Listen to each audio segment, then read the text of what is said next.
Hello students, तो आइए आज हम बात करते हैं मैग्नेट के कुछ इंपॉर्टेंट क्वेश्चंस के बारे में बोर्ड एग्जाम के पॉइंट ऑफ व्यू से। और मैग्नेट में आप सबको पता है कि मैग्नेट में आप कितना भी पढ़ लेते हो कन्फ्यूजन उतना ही बना रहता है। और इसमें जो क्वेश्चंस हैं हमारे पास उसमें कई बार कन्फ्यूजन ये होती है कि कहाँ से क्वेश्चंस आएगा सर, किस पोर्शन से ज़्यादा क्वेश्चंस आ सकते हैं। तो एग्जैक्ट क्वेश्चन नहीं, पर मैं आपको एक कुछ टॉपिक्स बताता हूँ जहाँ से क्वेश्चंस आपको मिलते हैं आपके बोर्ड एग्जामिनेशन के अंदर। ठीक है, क्लास 10th की मैं बात कर रहा हूँ, मैग्नेट चैप्टर। ठीक है, तो इसमें सबसे पहले तो मैं आपको बात करूँगा सबसे इंपॉर्टेंट जो टॉपिक है इन सब में। आप सबको थोड़ा सा आपने गैस ही कर लिया होगा जैसे आपने, तो दैट इज़ सोलेनॉइड। सबसे इंपॉर्टेंट टॉपिक है जिसका नाम है सोलेनॉइड। अब सोलेनॉइड के अंदर आप सबको पता है क्या क्या पूछा जा सकता है कि सोलेनॉइड के अंदर मैग्नेटिक फील्ड कैसी होती है, सोलेनॉइड किसकी तरह बिहेव करता है। ठीक है, और सोलेनॉइड जो है वो सोलेनॉइड इलेक्ट्रोमैग्नेट कैसे बनाया जाता है। तो ये सारे तरीके, सोलेनॉइड के एप्लीकेशन क्या है, करंट कैरिंग सोलेनॉइड के अंदर मैग्नेटिक फील्ड लाइंस का पैटर्न कैसा होता है, तो ये सारी चीज़ें है ना, उसकी पोलैरिटी कैसे पता करते हैं, मैग्नेटिक फील्ड ऑफ सोलेनॉइड की बातों पर डिपेंड करता है। तो ये सारे क्वेश्चंस यहाँ से बनते हैं सोलेनॉइड से, इंपॉर्टेंट माना जाता है सोलेनॉइड को।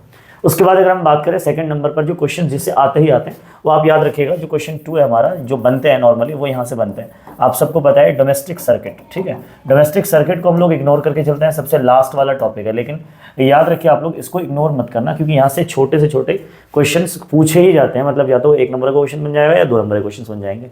तो आपको बता दूं, जो मैग्नेट चैप्टर का जो ये डोमेस्टिक सर्किट वाला टॉपिक है, इसमें जैसे आपको लाइव वायर, न्यूट्रल वायर और अर्थ वायर के इंसुलेशन के कलर्स के बारे में पूछ सकते हैं। लाइव वायर जैसे रेड होता है, ठीक है, न्यूट्रल वायर आपको ब्लैक मिलेगा और जो अर्थ वायर है वो ग्रीन है। ठीक है, आपको यहाँ से डोमेस्टिक सर्किट के अंदर आपको शॉर्ट सर्किटिंग के बारे में पूछा जा सकता है, ओवरलोडिंग की सिचुएशन क्या होती है, फ्यूज़ के क्या इस्तेमाल है, फ्यूज़ के वायर की क्या प्रॉपर्टीज़ है। ठीक है, और अर्थ वायर कैसे काम करता है, अर्थ वायर का काम क्या है, और अर्थ वायर का क्या रोल है डोमेस्टिक सर्किट के अंदर।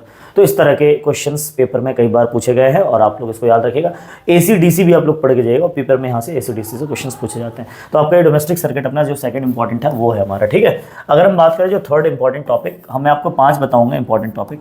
थर्ड जो इंपॉर्टेंट टॉपिक, ये इंपॉर्टेंट क्वेश्चन आप कह सकते हो जहाँ से बन सकता है, वो है हमारा magnetic field due to straight wire है और फिर सर्कुलर लूप है। तो इन दोनों में से कोई एक, यानी कि स्ट्रेट वायर और सर्कुलर लूप में से, स्ट्रेट वायर और सर्कुलर लूप में से कोई एक आने के चांसेस होते हैं। और ज़्यादा जो क्या नाम पूछा गया है वो ज़्यादातर सर्कुलर लूप के बारे में पूछा गया है। तो इसको आप याद रखिएगा, स्ट्रेट वायर और सर्कुलर लूप में से क्वेश्चंस आते हैं। और अगर हम बात करें तो लॉ में आप सबको पता है 2 लॉज हैं, और वो दोनों लॉ क्या है, एक तो राइट हैंड थंब रूल है, राइट हैंड थंब रूल, और दूसरा है फ्लेमिंग लेफ्ट हैंड रूल।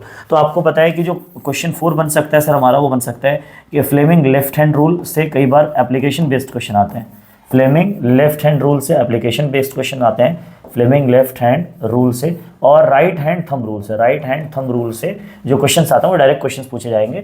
या तो आपको स्ट्रेट वायर में जो करंट मैग्नेटिक फील्ड पता करने के लिए होता है वो राइट हैंड थंब रूल का इस्तेमाल करते हैं। कई बार एप्लीकेशन के बारे में पूछ लेंगे कि इसका क्या रूल है, सॉरी इसका क्या यूज़ है और इसका क्या यूज़ है। एंड द लास्ट थिंग जो पूछा जा सकता है आपको पेपर में मैग्नेट वाले चैप्टर में, वो है हमारा मैग्नेटिक फील्ड लाइन की कुछ प्रॉपर्टीज़ है। मैग्नेटिक फील्ड लाइन की कुछ प्रॉपर्टीज़ हैं, उसको ज़रूर पढ़ लीजिए। मैग्नेटिक फील्ड लाइन की कुछ प्रॉपर्टीज़, मैग्नेटिक फील्ड लाइन की कुछ प्रॉपर्टीज़।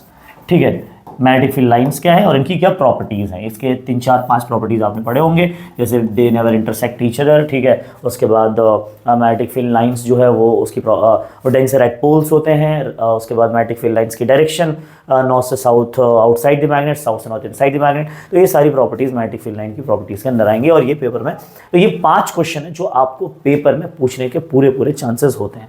तो इसको प्लीज़ इन सारे टॉपिक्स को एटलीस्ट कवर करके जाइएगा, क्वेश्चंस करके जाइए, इन सबसे रिलेटेड क्वेश्चन करिए, क्योंकि तो सिर्फ टॉपिक पढ़ने से कुछ नहीं होगा। आप जितना ज़्यादा से ज़्यादा क्वेश्चन प्रैक्टिस करोगे उतना ज़्यादा आसानी होगी आपको, क्लियर होगी। तो क्वेश्चन जरूर प्रैक्टिस करके चाहिए। इसी तरह के दूसरे चैप्टर के इंपॉर्टेंट क्वेश्चंस, इंपॉर्टेंट टॉपिक्स के लिए आप हमारे चैनल को सब्सक्राइब कर सकते हैं। और मैं आपको बताऊं कि जो टॉपिक्स मैं बताता हूं उसमें से क्वेश्चंस आने के पूरे चांसेस होते हैं। और अगर वीडियो अच्छा लगा हो तो लाइक करिएगा। Thank you so much.